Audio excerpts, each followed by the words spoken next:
Hi, this is Ashley with Endless Adventures in Van Life. Thanks for joining me this morning. Today I'm starting work on a couple of mods we're doing on the camper van. One of them is a rear storage organization system. So what I'm doing is basically doing a mock-up in wood that I'm going to use for a couple months, make tweaks to it, make notes on it, and then a buddy of mine has a fab shop. We're going to eventually make it permanent in some kind of lightweight aluminum probably. So I'll go over that a little bit, and then I'm going to add a Lagoon mount to the near the slider where you can have the table outside of the van. So I'll show you that, and I'll show you the progress as it goes along. Yeah, and that's it. So basically what I wanted to do is I've been using Rubbermaid bins back here. They work fairly well for organizing. The issue is when I need something out of what is usually the tool bin sitting right there on the bottom, I have to take everything out in order to get to that. This should help prevent that. What I'll have is a spot over here for longer things that stand up, paddleboard paddles, walking sticks, things like that. And then some area here, either maybe a couple pull-out drawers, or just leave this open and put a bin there. Then over here, I've taken the door off there for two reasons. To give it more airflow in there. That's what the inverter is. And the electrical system produces some heat, and there was really no way for it to vent out. So that should help with that a little bit. And then I still have this area open for, I have some winter ski trips planned and things like that. So I'll be able to put skis in there. Then another area for something smaller. I still have access to these ports, which is good. And then on the back side of this, I can mount a toilet paper dispenser. I think this should be tall enough. And I still want it to be able to have airflow when I open these back doors. We do that quite a bit. So we don't have to use the AC. In a lot of places out west, you don't have to if you go to elevation, even in the summertime. So now I'll walk around here to this side, and right here, at least for now, is going to be a piece of wood. I'll probably paint it black, and then I ordered a Lagoon table mount, which should be here today. It should go right there. Allow the table to come out to somewhere about here like that. And I'm going to work with one table for this 2 or 3 month trip. See how that works, and then see if we want to add a second table so we have one in there. I got that bit all partially taken apart, working on the water issue, which I ordered some parts for, which should be in a couple days. And I need to clean out that was full of dust, and we continuously lose stuff back there. So there were all kinds of things underneath there, pins and whatnot. So anyway, that's where we're at, and I'll show you the progress as we go along. And then if you have questions or ideas or anything like that, let me know down in the comments down there. And subscribe if you haven't, and share this with anybody you think might be interested. This is kind of an experiment. See what works, what doesn't. There'll be a pretty stiff top on this. I still need to store 2 e-bikes up here, and the blow-up kayak here, and a couple other things on top of that. So that should work out. So I made a little progress. Put some supports on the top to hold the top, and then it holds it all together. One on the bottom there to hold in the bottom parts. This over here to space this out a little bit. This would have been better if it was up here, but I think that'll work for this mock-up. We'll attach to the van these, when we had the cabana, these were used to support the canvas top. So I'll just drill a hole there, and then I have some bolts and nuts to go in there. So it'll just be held to the van in 2 spots, here and on the other side, like that. The 3/4 inch plywood top should hold it together, give it some rigidity and some strength. And I should still be able to, it should be able to support a couple e-bikes on top and some other stuff. But like I said, this is just a mock-up. The real one, if this works, with some tweaks to it and stuff like that, will be built with some lightweight aluminum. I'm thinking maybe something with a grate on top, holes in it to hold down the weight, keep the weight down, but we still have strength.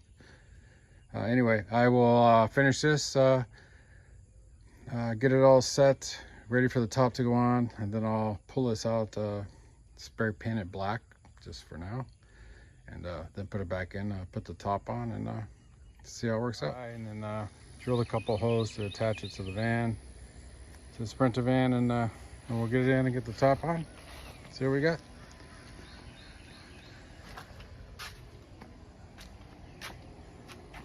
So one other thing that we're doing is I'm gonna mount a Lagoon table mount right here.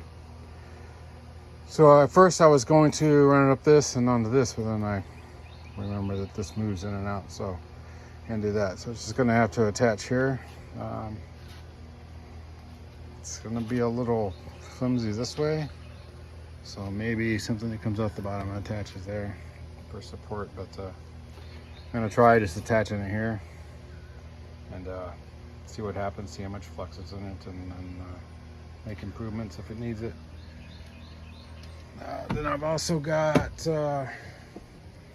I've gone through and checked all the tightness on these, so the pump's not shutting off, and it sees pressure like it should, so it's either the pressure switch in the pump or various leaks, and there's a lot of connections, screw connections.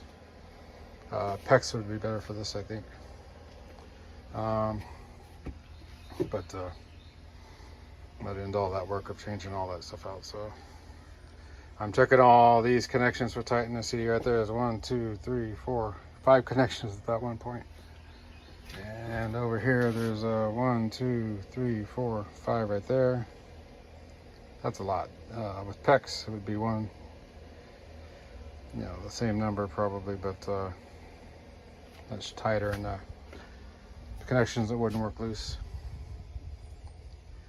And then the toilet, it likes to slide out of here.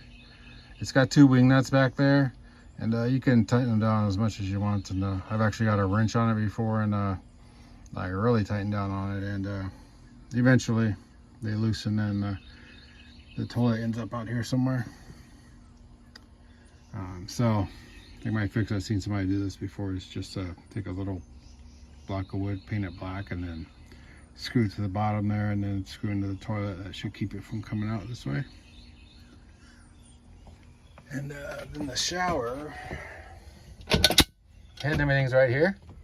It will reach out the door, so on I'm still thinking of a way on this thing I'm building back here to attach like a pole that you can take out.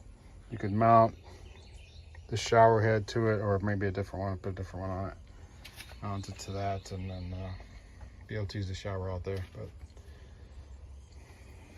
But for now, if I want to use the water, I got to have somebody man the pump up here, turn the pump on up there, and somebody else work the water.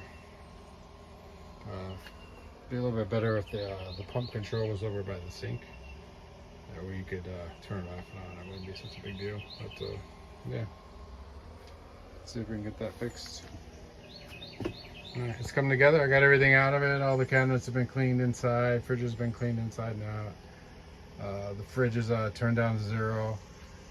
I keep the power on all the time if I'm only going to be home like a month or something, because if I shut it down because of the Lithionics and the Xantrex systems, 2 different manufacturer systems, it basically wipes out all the programming, so I have to go through and reprogram it, which is a daunting task. So I'd rather just avoid that, but it doesn't bleed out much power if you leave it on and have the refrigerator off. During the day I use the radio and the lights and stuff, but other than that, and I'm driving it every day, so I'm pretty much charged. So. And it never It never really goes below 90%.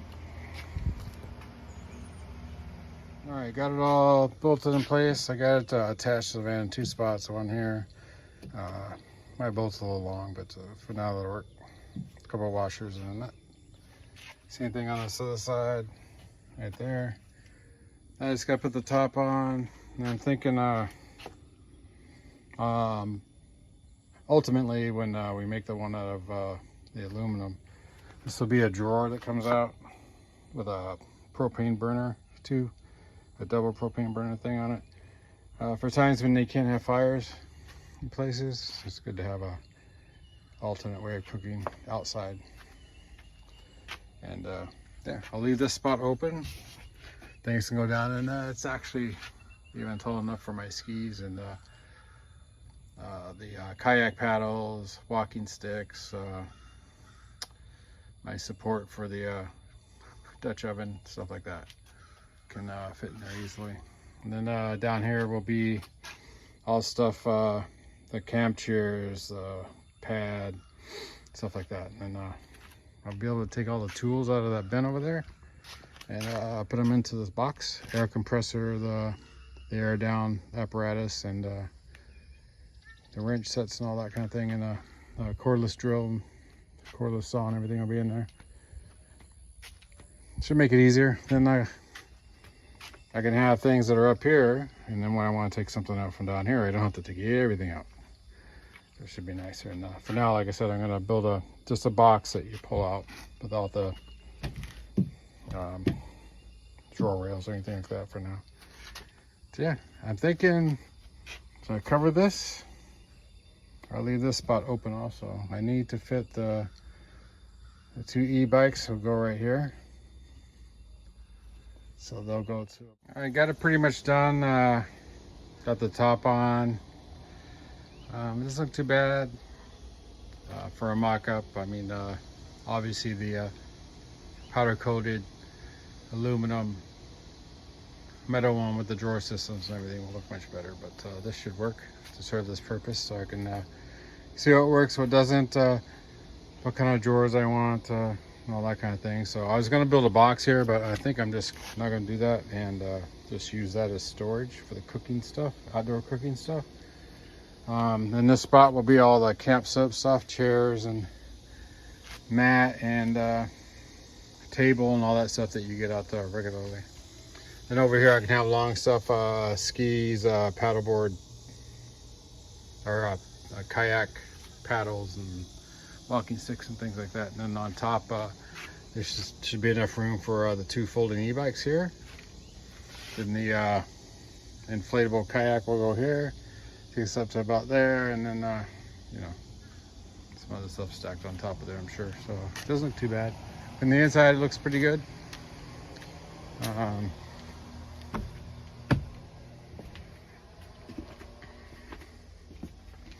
Not terrible for this. Like I said, the powder coated one, metal one, will look a lot better. But I'm gonna mount a toilet paper holder to there, and then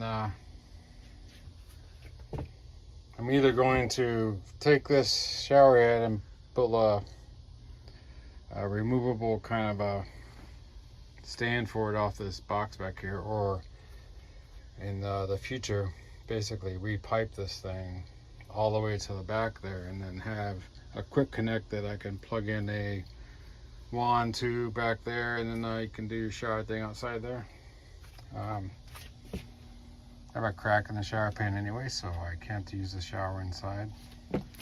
So basically right here, there's no support under this, so I put a bunch of these in residential places when I did remodeling, and you have to have a lot of fill underneath these to keep this from flexing, because if it's plastic and it flexes, it will ultimately crack like this one has right here.